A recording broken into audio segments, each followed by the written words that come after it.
So here we are, and we've come to the end of the week.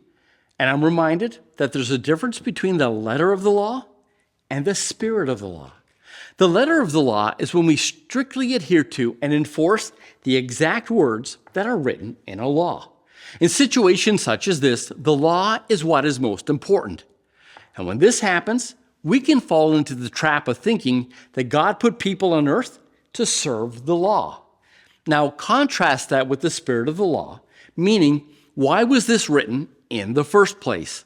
You see, the spirit of the law reminds us that good laws are put into place to serve people and not the other way around.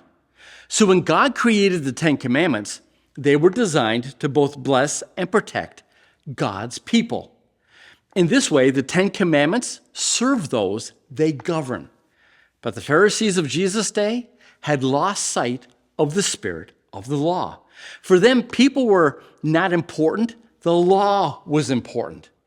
As such, one must serve and obey the law in order to prove to God that they were worthy of salvation.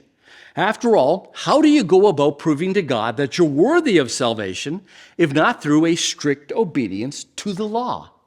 And this, in turn, led them to create laws that protected the law. Now think about this. Good laws are supposed to protect people, but they created laws that protected the law.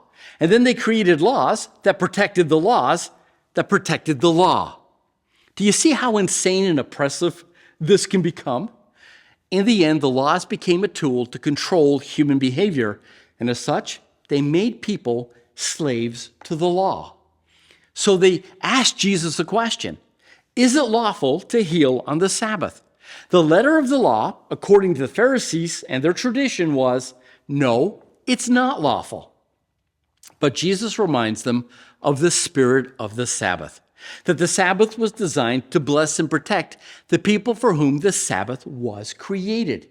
You see, the Sabbath wasn't just a law, it was a day created by God to protect us from becoming overworked and overwhelmed by the daily stresses of life.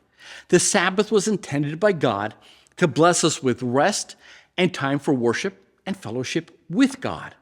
It was also intended to be a time of physical, emotional, and mental healing and renewal. In other words, the Sabbath was made for us, not against us. Notice that Jesus, for him, the difference between his religion and all of the false religion was rooted in this one idea: people matter to God. And as such, everything he does, including the law, is for us and not against us. Well, those were our final thoughts and nuggets for this week. Now we want you to take some time this week to visit your local Adventist church and share with them some of the things you've learned this week about how God is for us. Oh, and please don't forget to join us next week as Cynthia will share with us some of her thoughts and insights into next week's lesson, Parables. I know you're going to be tremendously blessed. Well, on behalf of all of us here at Sabbath School Nuggets, thank you for stopping by. Happy Sabbath to come, and we'll see you next week.